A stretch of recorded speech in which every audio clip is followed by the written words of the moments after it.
महाराष्ट्रातील लाडक्या बहिणींचं पुन्हा स्वागत आहे आपल्या चॅनलवरती. तर बघा, आता महाराष्ट्रातील लाडक्या बहिणींचं एकाच गोष्टीवर लक्ष लागलेलं आहे, ते म्हणजे की आता 12वा हप्ता हा अजूनपर्यंत त्यांच्या खात्यामध्ये जमा झालेला नाही.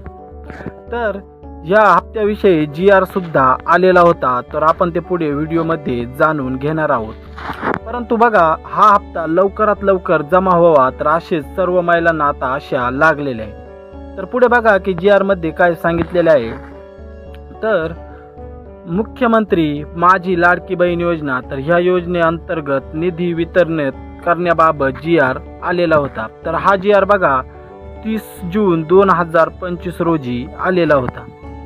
तर बघा, या GR मध्ये काय सांगितलेले आहे की ही मुख्यमंत्री माझी लाडकी बहीण योजना, तर ही योजना 21 ते 65 वयोगटातील महिलांसाठी उपयुक्त, म्हणजे एक कल्याणकारी योजना ठरलेला आहे. बघा, 21 ते 65 वयोगटातील महिलांसाठी ही योजना उपयुक्त ठरत आहे.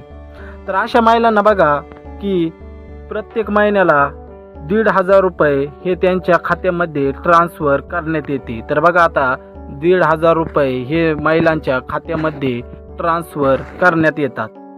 आणि आता ह्या 12व्या हप्त्याबद्दल सरकारने बघा की 28,290 कोटी अर्थसंकल्पीय तरतुदीमधून बघा की 2,984 कोटी रुपये हे 12व्या हप्त्यासाठी आता मंजूर केलेले आहेत. तर बघा, आता सरकारने 2,984 कोटी रुपये हे 12व्या हप्त्यासाठी मंजूर केलेले आहेत. त्यामुळे आता महिलांनी घाबरून जाण्याचे काहीच कारण नाही की त्यांना हे 12वा हप्ता लवकरात लवकर, म्हणजे DBT मार्फत त्यांच्या खात्यामध्ये ट्रान्सफर करण्यात येणार आहे.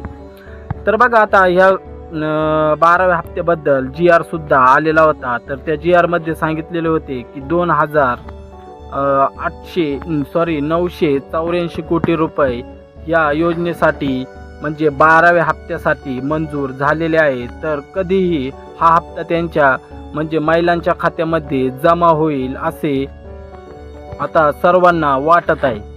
तर लवकरात लवकर हा 12वा हप्ता सर्व महिलांच्या खात्यामध्ये जमा व्हावा अशी सर्व महिलांना अपेक्षा आहे. तर बघा, व्हिडिओ जर आवडला तर आपल्या व्हिडिओला लाईक करायला विसरू नका. आणि तुम्ही जर ह्या चॅनलवरती नवीन असाल तर आपल्या चॅनलला सबस्क्राईब करायला सुद्धा विसरू नका.